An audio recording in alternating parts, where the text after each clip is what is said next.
Hello बच्चों, आप सभी का स्वागत है हमारी इस YouTube चैनल पे। आज हम आप लोगों को बताने वाले हैं कि आप लोग कैसे बड़ी आसानी के साथ पैसेज का जो है आंसर ढूंढ पाएंगे, चाहे वो क्लास 10th का हो या 12th का हो। तो ये यूपी बोर्ड एग्जाम रिलेटेड हमारी ये सीरीज चल रही है। तो आइए आपको इस पैसेज को हम लोग सोल्व करके दिखाएंगे और आपको बताएंगे कि कैसे आंसर ढूंढा जाता है बड़ी आसानी के साथ। तो आप लोग जो अगर क्लास 12th में है तो आपके बोर्ड एग्जाम में 15 नंबर का जो है पैसेज आने वाला है। 12 नंबर पे का आपका शॉर्ट आंसर आएगा, 3 नंबर का वोकैबुलरी का क्वेश्चन आएगा। तो सारा चीज हम लोग इसी पैसेज से ढूंढकर आपको सोल्व करा के दिखाएंगे। तो देख सकते हैं हमारे पास क्वेश्चन है 1 2 3 4 5 ABCDE का 3 आपके पास वोकैबुलरी का क्वेश्चन है। तो आइए ये पैसेज हमारे पास है, इसको सोल्व करते हैं और आपको बताते हैं कि कैसे आप लोग इस पैसेज को सोल्व करके आंसर ढूंढ सकते हैं। तो देखिए, सबसे पहले तो आप लोग इस पूरे पैसेज को read the following passage carefully. तो सबसे पहले आपको बड़ी ही केयरफुली मतलब बड़ी सावधानी के साथ आपको पूरा पैसेज को जो है एक बार अच्छे से पढ़ना है। आपको पैसेज को पढ़ना है और समझना है कि पैसेज में क्या लिखा हुआ है। उसके बाद ही आपको जो है क्वेश्चन पढ़ना है, उसके बाद आपको आंसर मिलेगा। तो सबसे पहले आपको क्या करना है, पैसेज को केयरफुली पढ़ना है, उसके बाद क्वेश्चन को पढ़िएगा तो आपको आंसर जो है पता चलने लगेगा कि हाँ कहाँ पे इसका आंसर है। तो सबसे पहले देख सकते हैं हम लोग, ये पैसेज को आप लोग पढ़ लीजिए। तो मैं इस पैसेज को पढ़ा हूं, तो आइए आपको बताते हैं कि अब आपको क्वेश्चन जो है उसमें अगर आपको ढूंढना है तो कैसे मिलेगा। तो सबसे पहले एक क्वेश्चन आप लोग पढ़िए। तो यहाँ पे ध्यान दीजिए, क्वेश्चन में पूछा क्या जा रहा है, जैसे mindset of the Indian youth invisible. तो ये आप लोग की पॉइंट ध्यान दीजिए, वर्ड्स को आप लोग डिनोट करिए कि देखिए माइंडसेट यहाँ पूछा इंडियन यूथ का, क्या माइंडसेट किसका, इंडियन यूथ का, और भी विजिबल हो रहा है। तो आप लोग यहाँ पे देखिए, जब पैसेज आप लोग पढ़ेंगे तो यहाँ पे देखिए, यहाँ पे है माइंडसेट इंडियन यंगर जनरेशन। तो आप लोग यहीं पे इसका आंसर है, यहां से देख सकते हैं। पहला अगर आप लोग ध्यान देंगे, the shift in the mindset of Indian younger generation quick visible.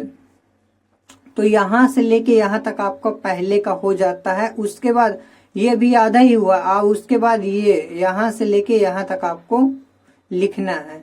यहाँ पे ये क्वेश्चन था, उसका यहाँ पे क्वेश्चन के ही जैसे है, लेकिन उसका आंसर यहाँ पे दिया हुआ है कि आज के टाइम पे यहाँ पे कल्चर, वैल्यूज और एथिक्स की जो बात की गई है वो ये पूछ रहा है, वो यहाँ दिया। तो आप चाहे यहाँ से यहाँ तक भी लिख सकते हैं, लेकिन यहाँ से यहाँ तक और यहाँ से यहाँ तक आपका बहुत ही ज्यादा अच्छा रहेगा और थोड़ा लॉन्ग भी हो जाएगा। तो उसके बाद आपको क्या ध्यान देना है, उसके बाद आपको क्या ध्यान देना है कि आप लोग फिर दूसरा क्वेश्चन पढ़े। एक बात और ध्यान रखिए कि जो पैसेज होता है उसके अपर साइड में ही पहला आंसर होगा, मतलब पहले पैराग्राफ में ही आपको पहले का आंसर मिलना बहुत ज्यादा पॉसिबिलिटी रहती है। उसके बाद ऐसे ही आपको ढूंढना है। उसके बाद यहाँ पे देखिए, दूसरा क्वेश्चन है बी वाला। तो यहाँ पे कॉन्फ्लिक्ट की बात की गई है बिटवीन पेरेंट्स एंड चिल्ड्रन। यहाँ पे 3 कीवर्ड, इसमें जैसे हम लोगों ने 1 2 3 4 कीवर्ड पर ध्यान दिया था, यहाँ पे कॉन्फ्लिक्ट, पेरेंट्स एंड चिल्ड्रन। तो इन तीनों कीवर्ड्स को ध्यान दीजिए और इसमें ढूंढिए। तो अगर आप लोग ध्यान देंगे तो इसमें क्या बात हो रही है, किसके बीच में हो रही है, conflict between parents and childrens के बीच में। तो कॉन्फ्लिक्ट का जो यहाँ पे देख सकते हैं, ये देखिए यहाँ पे आपको ये चिल्ड्रंस का यहाँ पे मिल रहा है, चिल्ड्रंस, यहाँ पे देखिए अडल्ट, चिल्ड्रंस, ठीक है।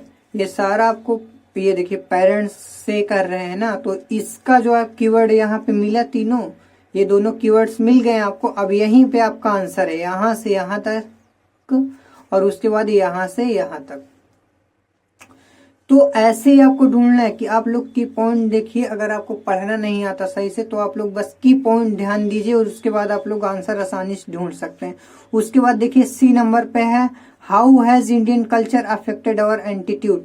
तो सी वाला जो है, इसमें आपको क्या करना, इंडियन कल्चर अफेक्टेड, ठीक है, एटीट्यूड। इसमें भी 4 पॉइंट है। ये जरूरी नहीं कि चारों पॉइंट मिल जाए, मगर कीवर्ड आपको पता चल जाएगा कि कहाँ मिलेगा। जो उसमें का मेन कीवर्ड रहेगा उससे रिलेटेड ये जो है मैचिंग करेगा। तो सबसे पहले आइए हम लोग सी वाले का ढूंढ लेते हैं। तो सी वाले का देख सकते हैं कि ये है, यहाँ क्या लिखा है, इंडियन कल्चर अफेक्ट किससे हुआ है, ठीक है। तो यहाँ पे आप लोग देख सकते हैं, इफ यू आस्क, यहां से लेके यहां तक पूरा है आपके। इसका जो है आंसर। और उसके बाद चौथे की बात करें, क्या है, यहां से लेके यहां तक है, ठीक है। आप लोग यहाँ पे देंगे अगर यूथ कल्चरल रूट्स, तो यहाँ पे आप लोग देख सकते हैं 1 2 3 4। तो जो रीजन पूछ रहा है वो यहाँ पे दिया हुआ है कि क्यों बैक कर रहे हैं, ठीक है। तो ये यहाँ से लेके यहाँ तक है, ठीक है। उसके बाद आपका जो है पैसेज में का, तो find a word from the passage the means agree, ठीक है। तो इसका जो पूछ रहा है एग्रीड, उसका कहाँ पे, तो यहाँ पे ये देख सकते हैं पहला पे यहाँ है। तो आप लोग पैसेज से ढूंढ सकते हैं सारा का, ठीक है।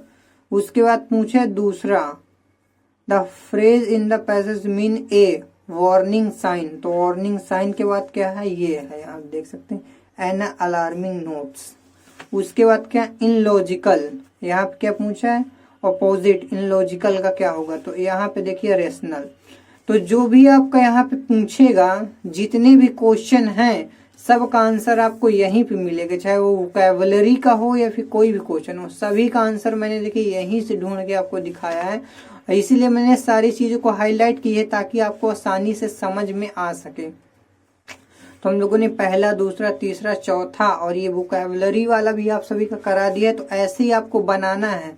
आपको पहले अच्छे से पैसेज को पढ़ना है, उसके बाद आपको क्वेश्चंस को पढ़ना है, और उसके बाद देखिए क्या कीवर्ड्स मैच हो रहे हैं, उसको आप उसी हिसाब से बना दीजिए। आंसर आप लोगों का कंप्लीट हो जाएगा।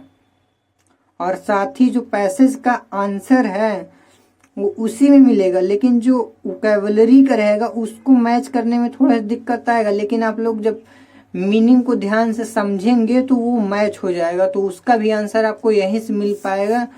तो आप लोग को यहीं मिल जाएगा। तो आप लोग इस वीडियो को लाइक कर दीजिए और हमारे चैनल को सब्सक्राइब कर लीजिए ऐसे ही वीडियोस के लिए।